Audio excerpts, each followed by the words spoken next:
And welcome back, guys, to another segment of Rescue Me Monday. This time we are featuring a 15-year-old male. His name is Samson, and his owner had to go into a nursing home. This cat is also featured, just like last time, uh, with Ebony and Sabrina through the Carolina Sanctuary Rescue. Here's what I will tell you guys. I'm going to reiterate a lot of the same stuff as last time because the information still is obviously pertinent. And the reason why I don't have a lot to go off on the cats is because, regrettably, with rescue, this is a very common thing. We don't get a lot of information. We just know that there is an animal in need and that it's usually through rough circumstances. I cannot count how many times I've seen very similar stories to Samson's, and just like with Sabrina and Ebony, where you've got someone who was elderly and whether they passed away, whether they went into a nursing home. Sometimes you have elderly folks that'll go to live with family, and this is something that bothers me personally. You've got the family, they don't care. The family does not care if the elderly person loves their pets. They either, for some reason, have no means to house the pet, or they frankly don't want to. We do get that very often of just they are completely disinterested. The animal is worthless to them, and it's much easier to either dump it or, in some cases, unalive it. We do see that a lot where some animals are brought to a vet with the pure intent of euthanasia, and there's no reason to. Sometimes it's just out of convenience. Now, thankfully, a lot of vets don't do that anymore. Um, and I'm not saying that would be the case in this, but that's why it is wonderful that at least we see the family is going through a rescue and is trying their hardest to help out the animal. Um, and I just bring it up because, if you're ever in that situation where you have a family member who no longer can take care of their pet through whatever means, try your hardest if you know the animal to take it in. It is much easier on them. But if you can't, then do what the family's doing here. Go through a reliable rescue. Carolina Sanctuary Rescue, let me go over again a lot of the programs that they do. In this instance, just last summer, they took care of 150 kittens. That was just them.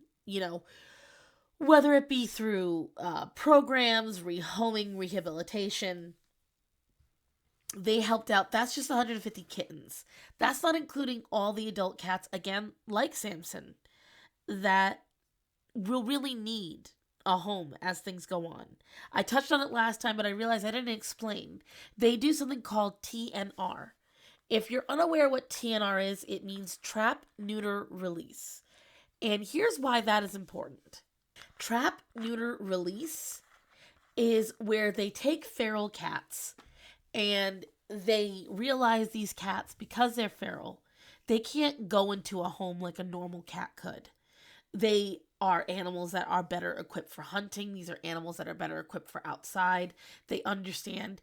And so they don't want more cats to be produced, but they want the population that's there to, either help with mice or rodents or just overall these animals know the area. And so what they do is they capture the local population and they get them all fixed so there's no pregnancies. They get them all vetted so there's no disease, and they mark them, which is usually a clipped ear. So if you ever see a cat that has a notch or the tip of its ear cut off, you're witnessing a cat that had a TNR program. And these cats usually get maintained, so often they'll have some food brought to them to keep them in an area.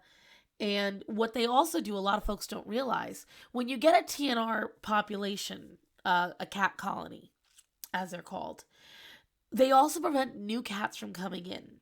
The reason being, cats are territorial animals, and they're not going to let new ones into their territory. And so they're not producing more kittens, and they're not allowing new cats to come in. So you don't have an increase in population in any form, but the population that's there is well maintained. And that's one of the reasons why I very much support TNR. And it's inexpensive, as you might imagine, because each of these cats gets their vaccinations every year. Each of these cats has to get fixed, and each of these cats has to get a microchip. So that's a costly operation right there. And Carolina Sanctuary Rescue, they do this. Um, they have just recently started supporting cats in Petsmart, in our local Petsmart. So if you guys have that in your area, because I found out some Petsmarts don't. Um, these are actually little areas in the back of the store where they have spots for cats to be housed, and folks can go in there and they can meet the cats and adopt them. And I really, really like this. It's one of my favorite parts of my local PetSmart. It's kind of like window shopping for me. I don't have to adopt a new cat, but I can still play with them. There was the old rescue that used to be there. They would rotate certain cats, and I'd always be like, "Oh no, they haven't gotten adopted yet." Um, just like last time when I was speaking about it, we're gonna go over again the cost, because again, I didn't even realize how much it was. I knew it was expensive, but I didn't realize it was $250,000 expensive.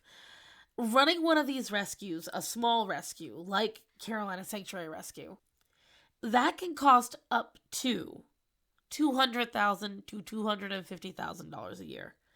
And that is including, again, the TNR program, the outreach programs, the veterinary costs, feeding. Feeding is a big one, guys. And I'm very particular about what I feed my animals, and even I understand that when you're with a rescue, you get what you can get. In my mind, if I could, everybody would eat, cat person, which is not a person, but an actual food brand, and it's really good. Like, in my mind, every animal should have that, but it's not the case. They've got to get what they can get. So if you know a local rescue that is near to you, consider grabbing, if you have extra money, grabbing a couple of cans of Friskies or Purina, or a couple of bags of cat food or dog food, and just dropping it off to them, because what's only $20 for you is 10 to 20 meals at their rescue, and it just really helps out. I will also let you know, since last time it was a little confusing, in the description down below, you're going to see all the links. So it's going to be the PayPal for the rescue, the links to their social medias, all of that jazz. And that'll be in every single of these episodes, guys, where I'm going to have that. So that way you can just go to my description if you want to help out. As for looking for rescues in your local area to help, the easiest way is Google. Seriously, just type in, let's say you love pugs and you want to find out how you can help out your local pug rescue. Simplest way, type in the largest city near you, type in pug, type in rescue, and boom. You're more than likely going to find what you're looking for. As I stated last time, the piece you're watching getting made right now, that is going to be up for sale. I don't know how to do the auction thing. If anyone knows how to do art auctions, please tell me, because I have no idea how to find it out. I'm going to, but if you can help, I will adore it. It is going to be sold flat rate $100. And again, all proceeds from the artwork from this video will go to Animals in Need. So it'll go directly to the rescue, and I will make sure, obviously, to provide evidence of that as well. And the piece will be mailed directly to you. You would have to email me. My email is provided down below. Otherwise, guys, I'm just very excited for this. Samson seems like a really sweet boy. He really needs a home. I've said it last time. If you're in the Carolina area and you see this 15-year-old boy and you want to maybe possibly give him a home, please let us know. Reach out to the rescue. Tell them you're interested if you know someone who might be interested. Otherwise, just share. If you have Facebook, click on the post, share him around. You never know. You might find somebody who's really dedicated in California and is willing to drive all the way there to get him. I have seen it in the past. But that's what I'd say for now, guys. I'm so excited. Thank you, everyone, last time that joined in and donated the last Rescue Me Monday. I ask again, open your arms, open your hearts, and potentially your wallets. If you want to feel, a little better about yourself today, definitely do it in the way of helping out this rescue. They're kind people. They've helped me. They've helped many people. And I will say that anyone who puts themselves out the way Maureen and Wendy and all of them do definitely deserves the help. So thank you guys for joining me again. I hope to talk to you all very soon. Thank you for joining me on Rescue Me Monday. Bye, guys.